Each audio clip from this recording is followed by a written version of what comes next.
Assalamualaikum warahmatullahi wabarakatuh. Jumpa lagi di Irtiko Podcast.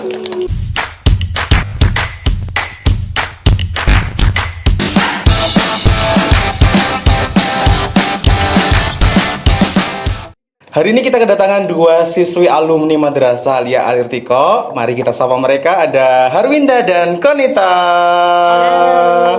Gimana kabarnya kalian? Sehat semuanya? Sehat. Alhamdulillah. Gimana menghirup kembali udara-udara di Irtiko ini? Nostalgia lagi sih. Nostalgianya kuat banget ya. Apalagi pas kita masuk ke ruang studio ini kan melewati lorong-lorong penuh dengan penderitaan zaman dahulu. Bener. Cerita sih Ustaz, jangan Penuh penderitaan dengan cerita. doang. Iya, cerita yang menderita. Sedikit. Oke, jadi edisi kali ini kita akan sedikit berbincang terkait dengan dua serikandi kita ini yang sudah melalang buana di kampus-kampus besar yang ada di Indonesia, kayak gitu. Jadi kita akan mengkorek mereka bagaimana perjalanan studinya sekarang dan juga sudah sibuk apa aja ini sampai sudah 2 tahun nggak pernah kesini ya, kayak gitu, dan mungkin bisa memberikan motivasi juga kepada adik-adik kita, gitu. Kita mulai dari Kak Harwinda. Harwinda ini asalnya dari mana, Harwinda? Saya asalnya dari Sorong, Papua Barat. Sorong, Papua Barat. Sekarang masih tetap namanya Papua Barat ya? Atau ganti provinsi? Ganti ya, benar. Apa namanya sekarang? Papua Barat Daya, Ustaz. Oh, Papua Barat Daya.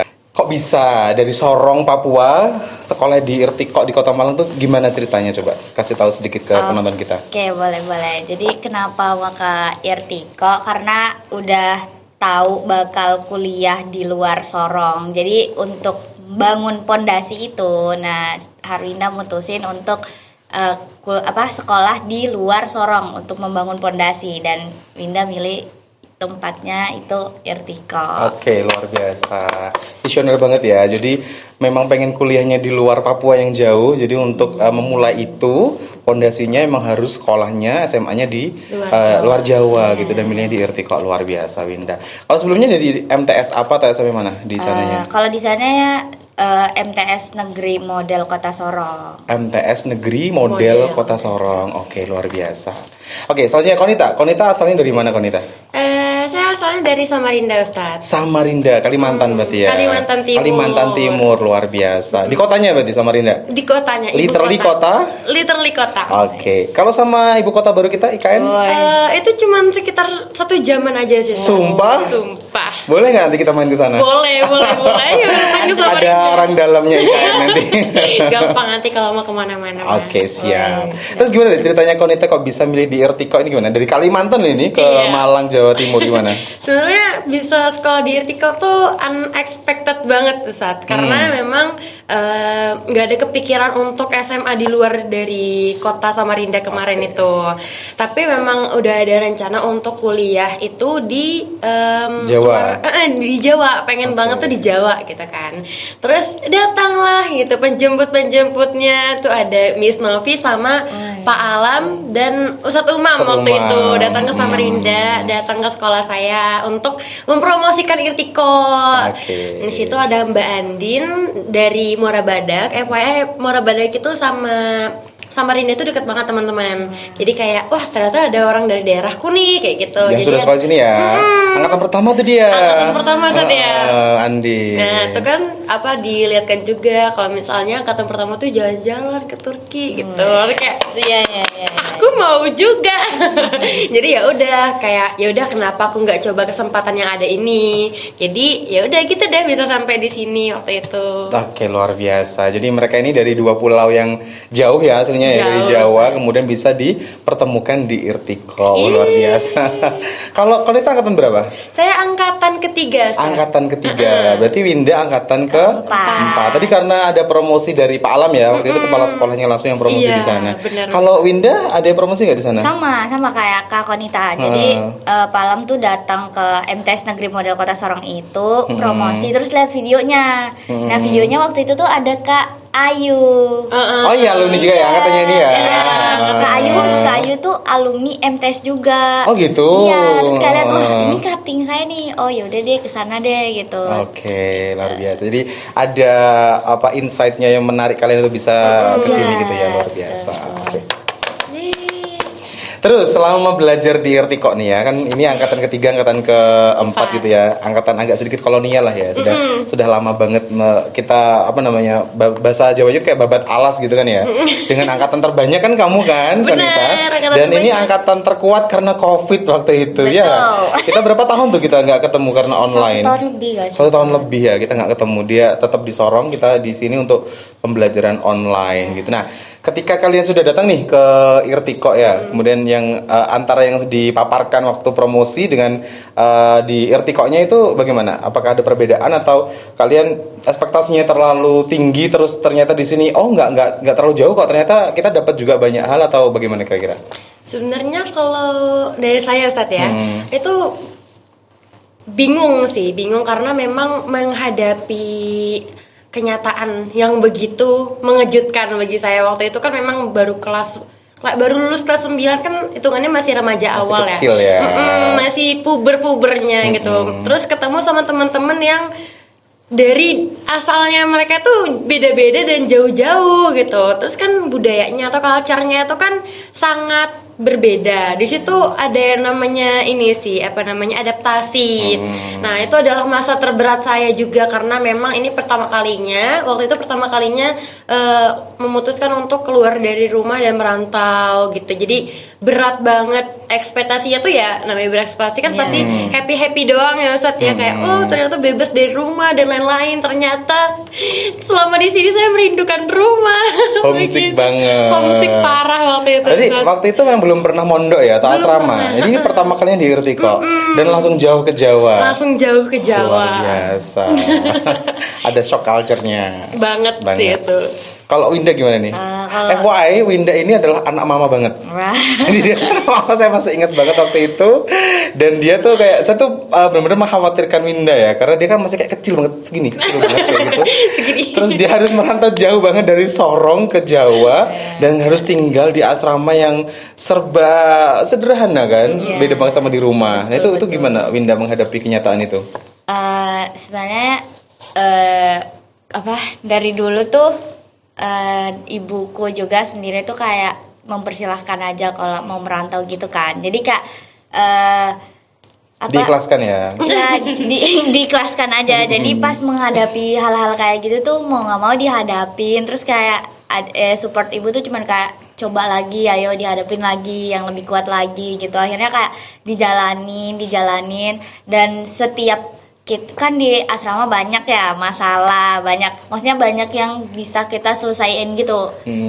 Kita bisa lebih problem solvingnya tuh lebih kental lah. Jadi itu berguna banget sih sampai sekarang, kerasa banget. Bekal dari Irtiko nggak sih menurutku sih. Jadi kayak apa namanya, dulunya manja banget terus sekarang lumayan bisa mandiri dan dewasa gitu ya. Bahkan ibu saya juga ngevalidasi Ustaz. Ibu saya tuh kak, kamu berubah kayak bukan anakku gitu. Enggak, ibu saya tuh validasi kak, pikiran kamu tuh lebih dewasa daripada kakak kamu gitu. Soalnya kakak saya tuh nggak berantau kan. Iya. Oke. Saat ada perubahan. Kalau boleh jujur nih, pernah nangis gak di asrama? Waduh. Itu pertanyaan nggak perlu ditanyakan. Nggak perlu ditanyakan. Sepakat. Udah sangat pasti. Kayak hampir tiap hari nangis gitu ya. Iya. Ya senyum sih kalau lihat guru, tapi waktu di kamar pasti nangis. Iya, Oke. benar. Apa yang bikin kayak bener-bener aduh beda banget nih sama di rumah ketika di asrama apa?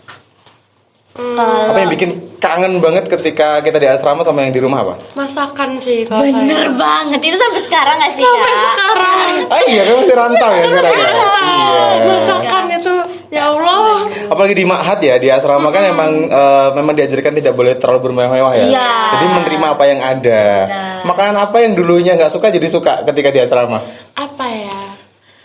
Sambal goreng hati. Sambal goreng hati. Dulu nggak suka Itu banget. agak mewah sih Mas Yan, sambal goreng hati. Masa dulu nggak suka? Dulu nggak suka Ustaz, tapi karena itu terus lauknya Jadinya Suka. nggak suka harus suka gitu ya, harus dimakan. Kalau Indah apa?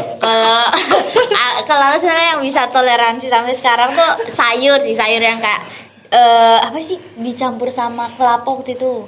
urap. Nah, urap. itu dulu tuh Indah jarang tuh nggak makan tahu. kayak gitu ya. Terus kayak karena di sini sering kan, setiap minggu Ada. bisa 2 kali nggak sih pasti Iya. ada gitu. Ya udah jadi suka. Oke. Dan tuh. Sayur Ini terlalu semua orang tahu ya. Tahu banget ya, karena Tahu banget. itu kayak makanan sehatnya asrama nggak sih? Sayur kecambah guys. Benar. Ada apa dengan sayur kecambah itu? Legend. Gak bisa sih, gak bisa. Tetap itu sampai sekarang gak bisa sih, Dan. Masih kayak, aduh. Kayak trauma gitu ya, lihat kecambah itu kayak trauma gitu. Iya asrama gitu. Oh, ini makanan asrama. Padahal itu menyehatkan banget aslinya. Sangat menyehatkan. Sangat menyehatkan. Oke. Nah, sekarang kita beralih nih, ketika sudah di Irtiqa di asrama dan di sekolah, kira-kira hal apa yang membuat kalian itu makin nyaman dan makin suka dan betah? Membuat kalian betah selama di Irtiqa apa kira-kira? Kalau ada aku ya, nih.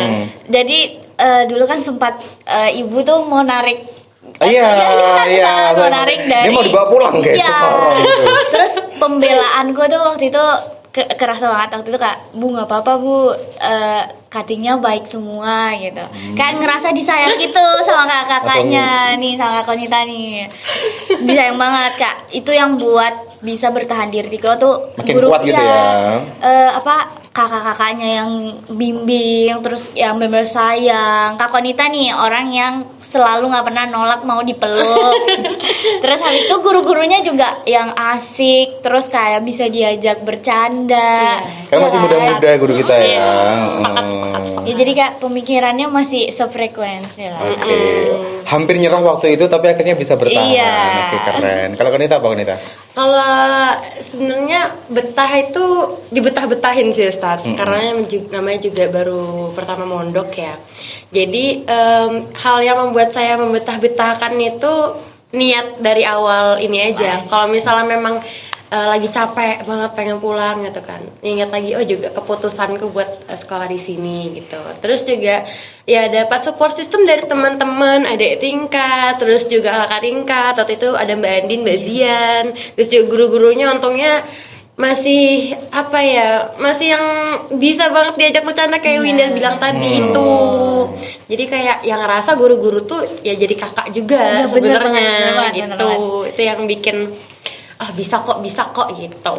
Kayak kerasa nggak sih perbedaannya antara guru MTS sama MA yang ada di sini? Pakat beda banget. Beda banget. Kasih Beda sayangnya banget. tuh kerasa banget di sini. Aduh, dia makin bisa kepala. Aduh.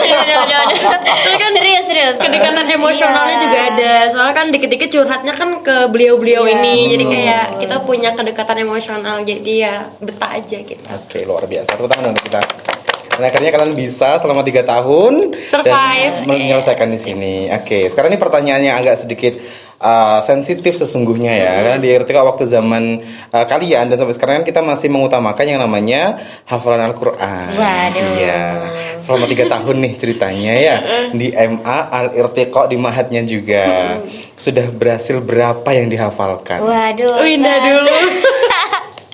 Proses itu kan panjang kan, Panjang, kayak tiap habis subuh harus setoran, murojaah dan lain-lain. Iya, 3 panjang tahun, udah berapa tuh yang bisa dikumpulkan tuh? Aduh. Harus disebutin banget. Harus disebutin ini untuk memotivasi ya, ini bukan suatu hal yang kesombongan tapi tahadus bin ni'mah supaya adik-adik yang lain juga bisa termotivasi untuk menghafalkan lebih kayak gitu. Oke, kalau dari saya sendiri 2 juz. Jadi kenapa? Karena itu pun menurutku tuh kayak udah lumayan banget karena nggak punya bekal sama sekali, bahkan nggak pernah sama sekali menghafal gitu loh. Hafal waktu itu masih ingat banget sama Ustazah Lala. Iya kan Kak? Ustazah Lala waktu itu hafal An-Naba. Itu sampai di videoin karena Hafal? Iya, karena hafal udah lama banget nggak bisa Kak. Bismillahirrahmanirrahim nggak bisa. Akhirnya pas bisa itu Ustazah tengah-tengah ngevideoin gitu. Makasih Ustazah. Keren banget. 2 juz berarti ya. Alhamdulillah. Karena Winda ini kan juga waktu itu ini nggak sih apa namanya? Kamu kan juga periode Covid kan, selama setahun lebih kan nggak di asrama. Betul. Jadi ngajinya kan sementara masih binador dan via telekonferensi yang waktu itu ya Zoom. Jadi belum terlalu berdampak. Mungkin cuma 1,5 tahun untuk menghafalkan 2 juz. Iya, betul. Itu luar biasa. Dengan basic yang nggak ada sama sekali Iya, sama sebelumnya. sekali nggak ada. Oke, keren. Oke, kalau Konita gimana Konita? Sama sih Ustadz, saya juga nggak ada basic sama sekali untuk menghafal Al-Quran gitu. Jadi memang ya udah basicnya cuma bisa baca doang, sekedar bisa baca. Dan itu belum paham betul penggunaan tajwidnya dan lain-lain itu Ustadz. Iya. Baru bener-bener belajar tajwid itu di Irtiqa sini. Terus kalau total menghafalnya alhamdulillah dapat 7. 7 juz. itu betul-betul apa ya, menguras air mata sih hafalan Quran itu, masya Allah. Iya, saya masih ingat banget angkatan 3 itu ya. Itu walaupun banyak yang nakal juga sih waktu itu. Tapi angkatan 3 ini kemana-mana itu selalu bawa Al-Quran. Masya Allah. Gitu. Jadi kayak di kelas tuh ada Al-Quran, di mana-mana tuh bawa Al-Quran gitu. Ya bikin saya kayak jadi insecure juga, di siswanya aja bawa Quran gitu. Gurunya bawa apa gitu kan? Buku hutang. Gitu. Jadi ini yang luar biasa emang dari angkatan 3, emang mereka fokus dan concern banget waktu itu. Literally selama 3 tahun memang fokus banget untuk menghafal Al-Quran gitu ya. Emang semangat dari teman-teman juga, kan ada beberapa teman angkatan saya itu juga memang sudah dari dulu menghafal Al-Quran kan Ustaz. Nah itu apa ya, jadi motivasi juga kayak dia sehari bisa dapat 1 halaman nih, berarti aku juga bisa dong gitu. Iya, dulu tuh kayak saingannya ketat banget masalah itu ya nggak sih, kayak ketat banget. Yang satu udah dapat 7,5, iya aku juga harus kayak gitu. Itu keren dia ya. Kayak kamu store berapa hari ini gitu, kamu store berapa sekarang gitu. Nanti kalau dia setengah, oh aku berarti harus 3/4 nih gitu. Iya. Angkatan Indah? Sama sih, kalau angkatanku sih benar-benar yang ini sih nggak ada yang sejauh itu, maksudnya sebanyak punya Kak Konita gitu. Cuma tapi kalau yang kamu setoran berapa, setengah, oh yaudah deh. Iya, kayak termotivasi akhirnya ya. Bener. Itu luar biasa ya. Semoga Al-Quran yang udah didapat itu bisa ditambah lagi. Dan murojaahnya juga jangan sampai lupa dengan kesibukan. Insya Allah. Oke, kita beralih nih ke sekolah sekarang. Nah, di sekolah kita kan emang kebetulan gurunya muda-muda. Kemudian kami juga seperti biasa kami mendampingi kalian untuk memberikan gambaran ke depan, masa depan, jenjang karir, kemudian pemilihan universitas dan prodi kayak gitu kan. Dan akhirnya kalian sekarang bisa kuliah nih, ya nggak sih? Nah, kalau boleh tahu di mana sekarang kesibukan kalian? Kuliah di mana? Prodinya apa? Oke, kalau dari aku sendiri kuliahnya di Institut Teknologi 10 November Surabaya. ITS Top 10 best campus. Oke. Di Departemen Teknologi Informasi S1. Oh, S1.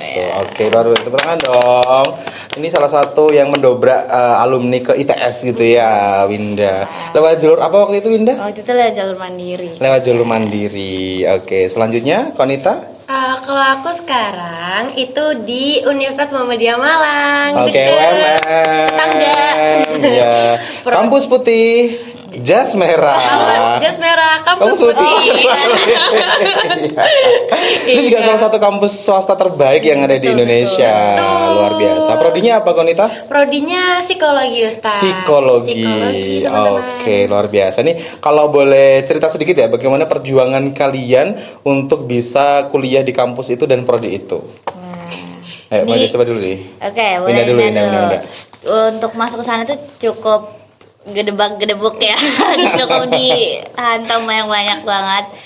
Terutama saat Budi sama Bu Ella itu benar-benar ngebimbing kita sampai masuk sana tuh kayak bersyukur banget sih. Perjuangannya tuh kayak dari kita dimasukin les. Jadi kita angkatan pertama yang dibolehin buat les di luar. Terus kayak setiap hari tuh ada tryout. Jadi kayak belum ngerjain tryout, belum menghafal. Jadi kayak bingung gitu mau yang mana nih gitu. Tapi untungnya kita tuh memuaskan alhamdulillah insyaallah ya Ustaz. Insyaallah memuaskan Ustadz Budi dan Bu Ella yang sudah tentunya sekolah kita sih. Iya, yang sudah memperjuangkan kita lah Kak. Memberikan kita kesempatan buat bisa belajar tryout yang mungkin kita nggak dapetin dari sini gitu. Karena kan tryout secara soal-soalnya tuh di luar Nurul ya. Oke, jadi kalau kita boleh flashback ini, saya juga kebetulan mendampingi Winda juga kan ya waktu itu ya. Winda ini kan eligible 1. Iya. Ya? Eligible 1 guys. Jadi eligible 1 kan dia punya kesempatan untuk bisa mengikuti jalur namanya SNBP begitu. Waktu itu Winda ikut juga kan SNBP ya. Ikut. Masih ngotot waktu itu untuk prodinya yang sangat luar biasa sekali di kedokteran. Iya. Di awal kan maunya kedokteran. Oh iya, betul. Kemudian kita tampar dengan realita yang ada betul. dengan nilai, dengan segala macam ini itu, dan posisi kita juga karena kalau SNDP kan dilihat dari banyak aspek kan. Akreditasi sekolah, kemudian track record alumni, nilai juga gitu. Nah, Winda nilainya lumayan hasilnya 90 berapa waktu itu? 91 itu udah lumayan. Tapi untuk kedokteran itu karena saya juga academic konsultan gitu ya. Jadinya melihat ini kesempatannya kecil sekali. Nah itu waktu itu menjelaskan ini ke anak sekecil ini juga itu agak sulit ya. Jadi kita berdebat gitu, menjelaskan juga ke orang tua segala macam. Bukan mau menghalangi cita-cita bukan, karena emang untuk SNBP kan kita harus realistis ya gitu. Nah akhirnya gak jadilah kedokteran. Waktu itu ngambil prodi bioproses. Brawijaya. Saya masih ingat semuanya pokoknya.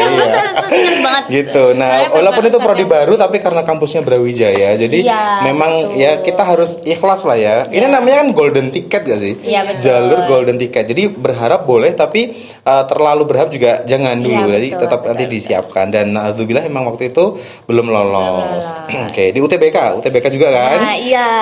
UTBK? Kalau UTBK ini benar-benar Kak kita belajar kan. Udah yang sampai ada midnight gitu Kak. Belajar tengah malam gitu Tengah untuk malam besok, ya, sampai jam setengah 1 malam gak sih waktu itu ya? Terus waktu itu aku masih ingat tuh waktu kerjanya sebenarnya tuh lagi sakit-sakitnya, lagi sakit kepala, lagi flu gitu. Nah pas kerjain sebenarnya bisa waktu itu kayak nilai-nilainya juga waktu itu lumayan tinggi, lumayan tinggi lumayan banget. Terus pas pengumuman Ustadz Budi tuh udah nelfon. Sebenarnya nggak sedih ya udah deh ya, alhamdulillah nggak belum lolos nggak apa. Terus habis itu Ustadz Budi nelfon, Winda kamu jangan nangis ya, malah nangis. Soalnya Ustadz Budi kamu jangan nangis ya. Karena ya gimana ya kan saya tahu banget, aduh mau nangis juga sekarang. Jadi tahu banget prosesnya anak-anak, aduh mau nangis. Jadi tahu banget bagaimana proses siswa-siswa di RT Konus kelas 3 seberjuang itu, seberharap itu, orang tua juga kan pasti berharap banget ya gitu. Jadi ini menjadi kayak satu beban moral juga bagi kami yang ada di madrasah, terutama kami sebagai penanggung jawab gitu, dan tahu banget prosesnya gitu, dan harapan besar ini pasti lolos sih karena sudah tahu bagaimana Winda, terus tryoutnya juga sudah kita pelajari ya, nilai tryoutmu kan agak naik gitu dengan prodinya yang waktu itu juga masih mumpuni banget insya Allah untuk bisa lolos. Nilainya juga nggak terlalu rendah banget hasilnya Winda, tapi ya naudzubillah ya kenapa kok belum lolos di UTBK? Mungkin gitu. Harus berdonasi ya. Rezekinya harus ditaruh ke yang lain. Iya betul. Nah ini bagusnya anak-anak di sini tuh punya positive thinking gitu loh. Betul. Nyesek tetap tapi ada positive thinkingnya gitu. Dan akhirnya waktu itu tetap berjuang ya. Kita berjuang lagi untuk di jalur mandiri. Nggak berhenti. Dan kami juga tetap mendampingi waktu itu di mandiri. Dan akhirnya daftar banyak kampus kan kamu ya. Dan ini yang luar biasa ya. Ditolak di SNBP, ditolak di UTBK, tapi di mandirinya gimana Wina? Keterima yang pertama tuh di Undip itu kimia. Oke, di Undip kimia. Ya, terus diterima di berapa kampus waktu itu? Waduh lupa. 3 kampus, sama masih ingat. Ada 3 kampus yang udah diterima. Wah, Ustaz ingat gak kan? Iya. Saking berduitnya teman-teman. Jadi keterima pertama di Undip kimia.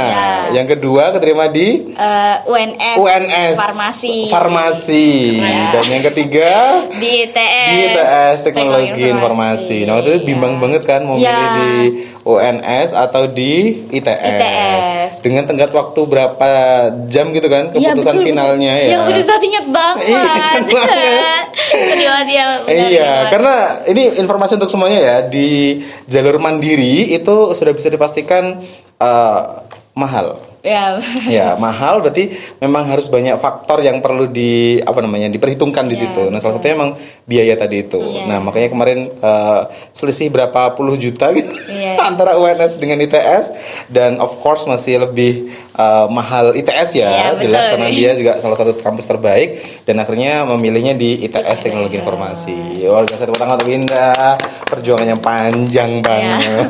Penuh lika-liku ya. Penuh lika-liku. Nah sekarang ganti Konita nih. Konita gimana Konita? Kemarin itu kan ya sama juga, alhamdulillah dapat eligible. Waktu itu kan oh iya, kamu eligible juga. Zaman saya itu kan masih SNMPTN ya Sat ya. Iya, masih namanya. SNMPTN itu. Di SNMPTN kemarin itu nembak UM Ustaz. Pendidikan matematika dan pendidikan bahasa Inggris. Betul. Ketolak.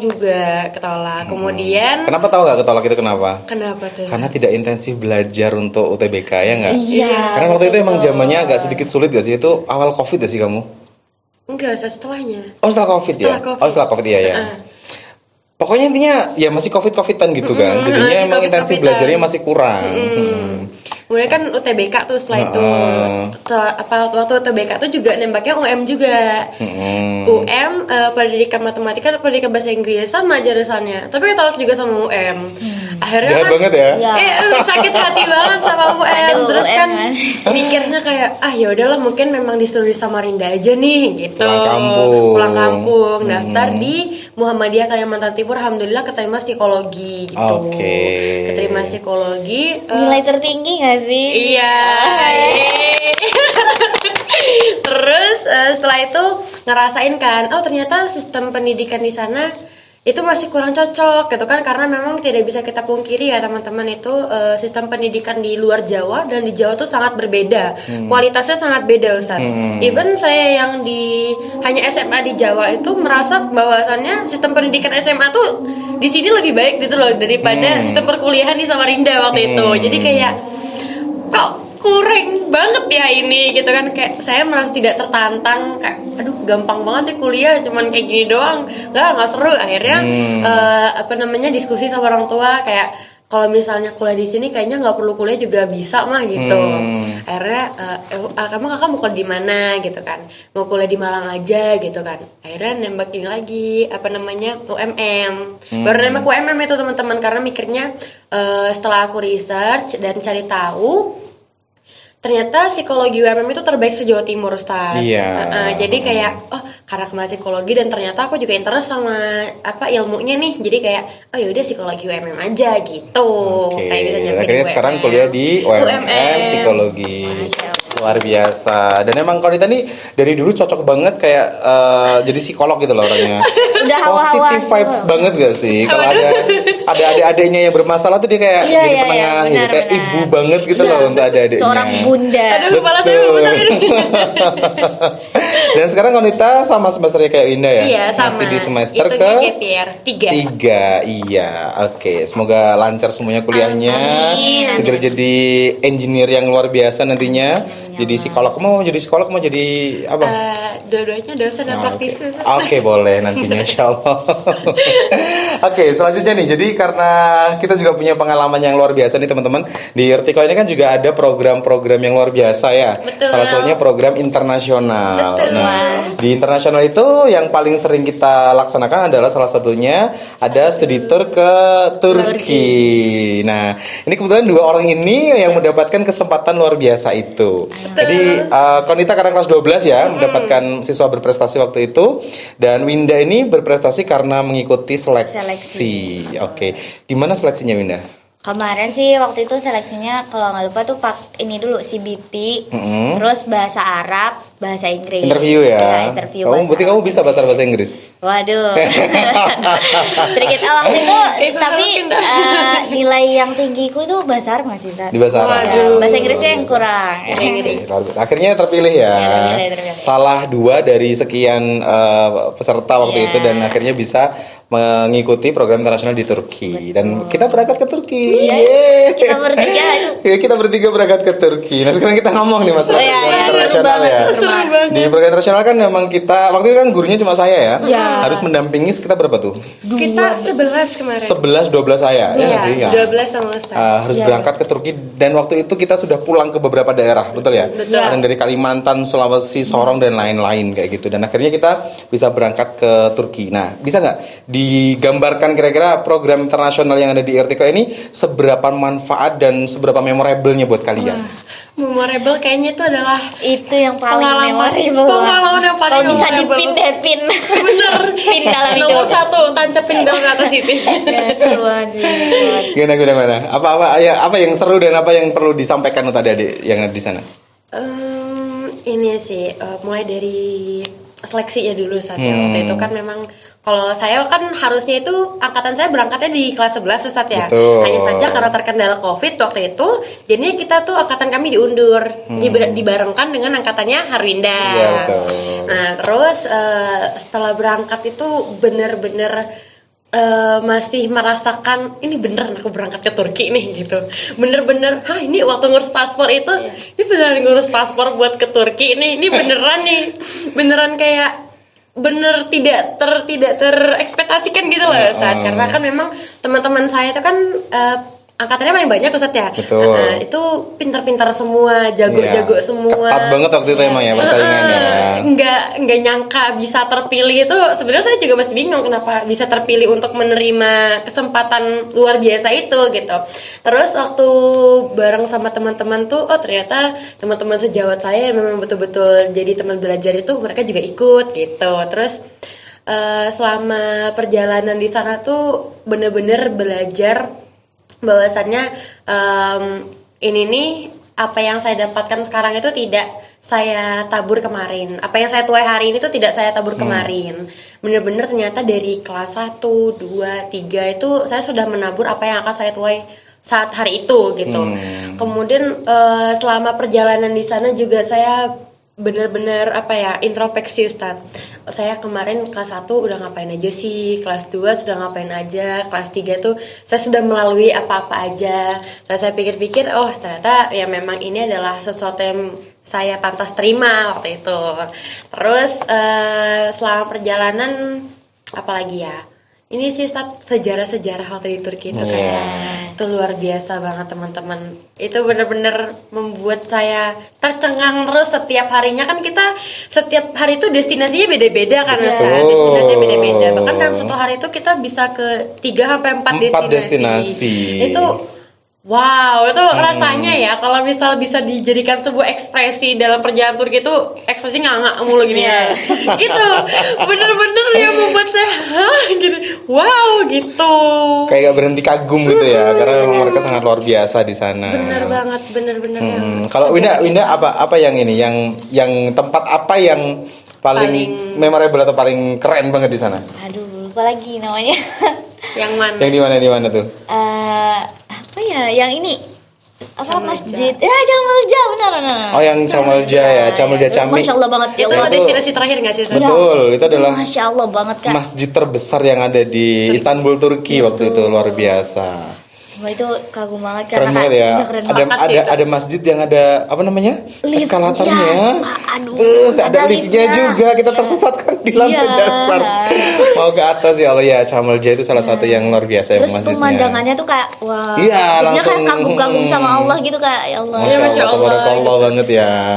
Terus apa yang bikin kita shock culture kita sampai di Turki? Makanannya. Kenapa dengan makanan? Makanannya. Kenapa makanannya? Aneh. Iya. Sampai Ustadz Budi tuh nggak mau beli yang macem-macem gitu Kak. Ya udah deh yang ada di Indo. Iya kan? Iya. Ya bayangkan ya, saya harus ngurusin 11 siswa dengan karakter mereka yang beda-beda. Terus ini mau bukan apa? Karena makanan Turki memang apa ya? Kayak nggak ada tesnya gitu ya. Kayak iya. Ya hamba gitu. Gitu akhirnya Makan bahasa mau nggak mau ya kita harus, karena kita lama banget gak sih di sana, hampir 2 minggu ya. 10 Lebih 10 hari. Iya. Ya, hampir 2 minggu. belum 11 perjalanan. hari sama PP-nya kan 2 hari. 12 hari dengan perjalanan. Ya itu sangat lama sekali waktu itu, dan lama banget. mau nggak mau dan kita juga harus selalu fit badannya gitu Iya, ya. betul. Karena memang perjalanannya sangat panjang sekali, bisa 3-4 destinasi. Dan yang perlu ditahu nih teman-teman semuanya, kalau di Turki itu kita harus kuat jalan. Bener. Betul ya. Dia lagi Jadi bisa dalam satu hari itu kalau kita pakai apa namanya pengukur kita jalan itu ya, itu itu dalam satu hari itu bisa sampai 20.000 kilo. langkah. Iya. Itu luar biasa itu capeknya. Kita saya bawa koyok untuk kaki-kaki kita. Sampai perut udah ya jalan. Gak bisa gitu. Tapi ya walaupun secapek itu, selelah itu, melihat Excited. pemandangan itu kayak Iya, tetap bener-bener. Semangat. akhirnya semangat lagi. Ada Excited, semangka segar di pinggir jalan beli. Iya. Dan minum, kita selalu beli minum di mana pun ya, karena Iya, benar. karena waktu itu kan emang musim panas, akhir musim panas kan, kita mau mendekati musim dingin waktu itu. Nah, kalau kita apa tempat yang paling keren menurut kamu di sana? Ini waktu kita ke museum, Mas. Ke museum. Ya, itu kan kita ngeliat Museum Topkapi ya, ada itu, wah. iya bangunan yang menyimpan benda-benda sejarahnya Rasulullah dan para sahabat kan ya. Itu Gitu. Ya Nangis Allah, banget. nangis Iya. banget waktu nyampe di situ. Ini rambut Rasulullah kayak ini beneran depan mata saya rambut Rasulullah Iya, nih ya gitu. Allah. Bener-bener ya Allah. Jadi kangen banget. Iya. Jadi kangen banget Kak ziarah. Pengen ke sana Kak, lagi ya. doain. Iya. Makamnya apa Al-Fatih juga. Iya. Al-Fatih, kita juga ke makamnya Al-Fatih dan Masjid Al-Fatih di luar biasa itu. Di sana kita belajar budaya juga ya. Benar. Dan yang bikin saya kemarin juga sempat shock nih, walaupun saya sudah sering baca, sering lihat, tapi kan beda sama kita datang langsung ke sana ya gitu. Nah, itu ketika ke sana, kebetulan saya juga guru sejarah Islam kan. Iya, Jadi betul. sudah iya. Dari kebudayaan Islam. Iya, dan itu apa yang saya pelajari, apa yang saya ajarkan itu tervalidasi semuanya ketika kita ke sana. Jadi kayak misalkan kita lihat apa sih yang dinamakan dengan benteng Konstantinopel yang gimana kita pernah ke sana ya nggak sih?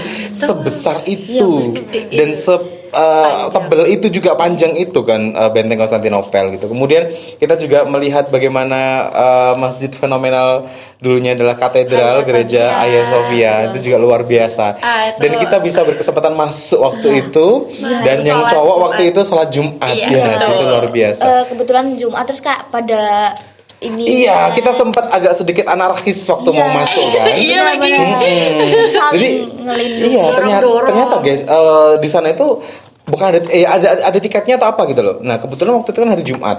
Masa iya mau sholat Jumat pakai tiket gitu loh. Iya, Jadinya iya, akhirnya iya. kan nggak pakai tiket kan kita. Alhamdulillah, rezeki Walaupun banget, agak Masya agak Allah. berdesak-desakan tapi akhirnya bisa masuk ke sana. Bayangkan Winda sekecil ini berdesak-desakan Dengan dengan orang dramaturgi pergi yang luar Iya biasa. benar. Di belakang tuh cuma peluk ini aja apa tasnya Ustadz Buya. Iya dia di belakang saya. So, kita harus masuk gitu masalahnya untuk masuk ke sana dan itu terbayarkan semuanya dengan lunas luar ya. biasa Kita bisa terbayarkan. luar biasa banget pokoknya di Turki Sangat emang terbayarkan. ya kita perlu berterima kasih juga nih sama Irtiko bisa Terima memberikan kasih Niko. Luar biasa banget luar pengalamannya. biasa pengalaman itu ya. Insya Allah nggak akan terlupakan sih Nggak selama. akan. Tidak akan terlupakan itu Mas. Diceritain sampai cicit-cicitnya diceritain. Iya, Bener kalau kita banget. pernah ke sana gitu-gitu, nah luar biasa sekali. Nah, ini sudah sesi akhir nih kita Oh, ngobrol terus panjang kayak lebar nih nggak habis-habis. Iya, bener. Oke, untuk terakhir nih mohon untuk bisa diberikan motivasi dan penyemangatnya dari Kak Winda sama Kak Konita untuk adik-adik kita yang ada di sana atau semua penonton bagaimana supaya bisa menjalani pendidikan dengan baik dan bisa mencapai cita-cita yang diinginkan kan akhirnya bisa di ITS sama di UMM di psikologi itu bagaimana? Siapa dulu nih yang mau ngomong? Indah dulu. Oke, boleh. Nah, mungkin dari saya buat adik-adik belajar sama turutin aja apa yang ada di sini karena yang bakal kalian dapet tuh pas kalian sadar di kuliahan itu yang tadi sempat saya notice problem solving karena menurutku tuh di Irtiko ini benar-benar ngasih bekal itu benar-benar kental banget dan bakal kepake banget di kuliahan Kak. Di kuliahan tuh kita bukan cuman selesain tugas doang tapi ada nih problem solvingnya kita. Nah, gimana cara kita selesainya itu?